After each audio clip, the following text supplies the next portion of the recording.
بسم اللہ الرحمن الرحیم واللہ یرزق من یشاء بغیر حساب۔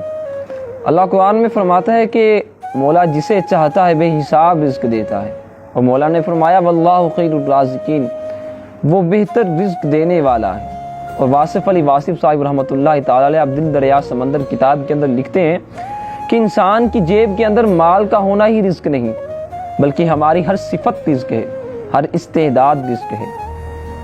اللہ پاک نے ہمیں یہ مال دیا، یہ مال رزق ہے، یہ حسن رزق ہے، قوت گویائی رزق ہے، یہ خیال رزق ہے، یہ آنکھوں کی بینائی رزق ہے، کانوں کی سماعت رزق ہے، اور ان سب سے بڑھ کر جو اللہ نے ایمان کی دولت دی ہے وہ ایمان رزق ہے۔ اور تکاثر زر کے اندر انسان اتنا غافل ہو چکا ہے کہ مولا کی وسیع رزق کی تقسیم کو دیکھتا تو ہے مگر سمجھتا نہیں۔ دولت زندگی کے لیے تھی، لیکن آج زندگی صرف دولت کمانے کے لیے لگ چکی ہے۔